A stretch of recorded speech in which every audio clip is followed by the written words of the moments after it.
Thank you, Steve. Hi, everyone. I have been having so much fun.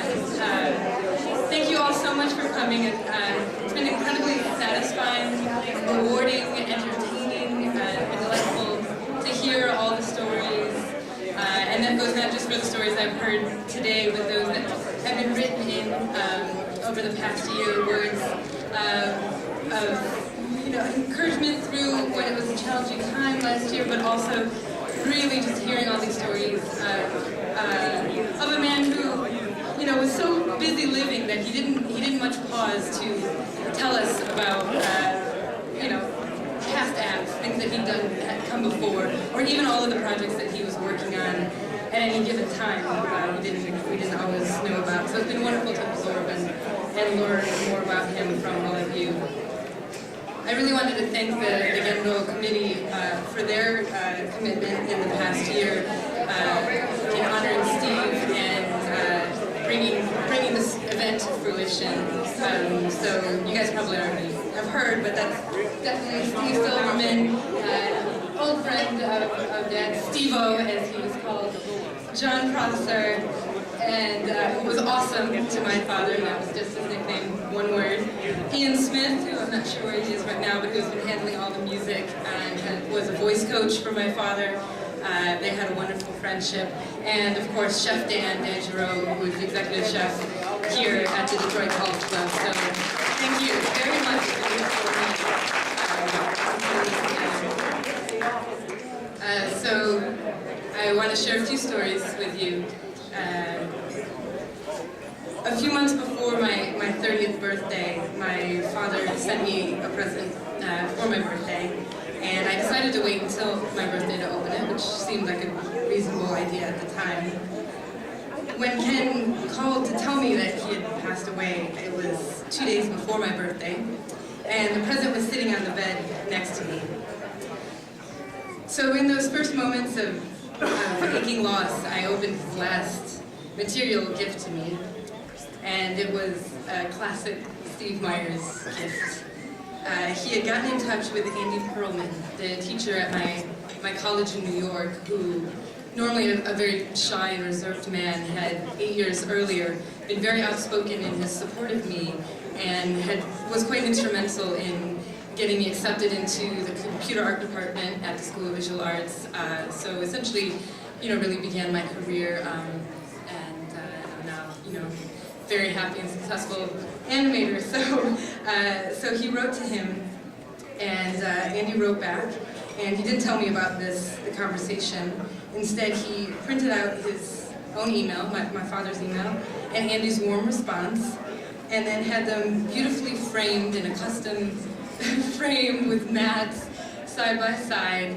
And who does that? Who spends the money?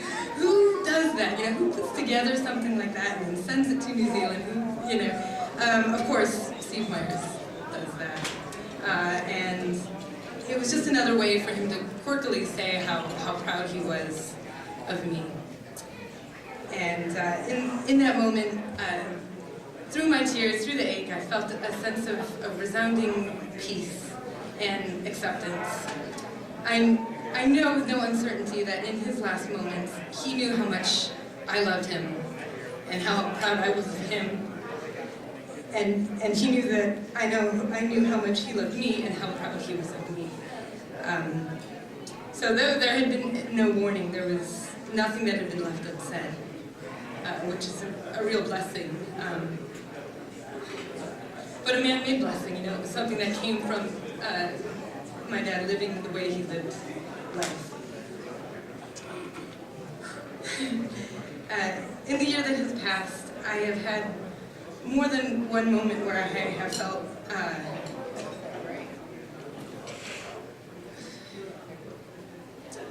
slightly, sorry.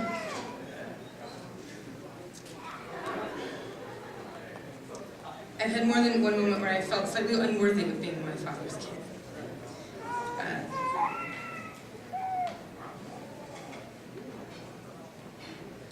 While I am creative, I do not have that tornado of ideas.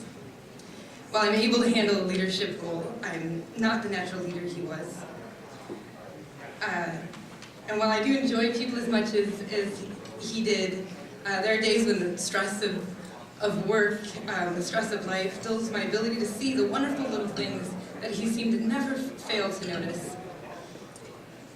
But these moments of doubt pass, and as I am reminded either by memories or by my wonderful boyfriend Jun2, or most recently actually by Steve Silverman, that just as my dad saw the best in me and everyone, I should see the best in myself as well. And with that support with me, and I know my father will always be with me, be with Ken, be with my family, I can easily find the strength to do more, to be more, and to be proud of my own best. And just as a final thank you, I really wanted to thank the White Pine Glee Club. Not for being here today, which of course is wonderful, but my father has always needed to bounce his ideas off of people that are really close by, physically close by. And when Ken and I were in high school, that meant actually standing in our bedroom doors before we had woken up at 6 a.m. for school and already talking. As we're waking up, he's talking. And he's shouting ideas and, hey, you know what you could do? And we haven't even woken up yet. We're 15, you know. When we left, the next beings to enter into the house were 2 rabbits, Katie and Christopher. And any of you guys who were friends with my dad during those years will know that they were the next subjects of his ideas, his projects, and his philosophical thoughts, theories, and further ideas. We got so many emails, 4 a.m., 2 a.m., middle of the day, about those rabbits, about the secret lives of these rabbits, what they might be thinking, what else we could do, could we start an organization for them? It went on and on. And they eventually passed as well, and my father needed another community, and the White Pine Glee Club came in and stepped into that role, and the rabbits had some quiet dignity accepting all of that love from my father, but really the White Pine Glee Club really brought him into the fold, and even as much as they have said today and have told us many times how much they appreciated him and his ideas, he was so thankful for the White Pine Glee Club, for everything that they gave back to him. And as a final thing, when he went to Carnegie Hall, and they went to Carnegie in New York and performed, you know, he was really instrumental in putting that together, and yet his thoughts about it were, wow, I got to perform in Carnegie because of White Pine Glee Club. You know, as soon as he had arranged one of these wonderful things, it was no longer he that he had created it. Instead, he was in awe that it was happening. So thank you so much to the White Pine Glee Club, who will be singing soon. And thank you all again for coming today.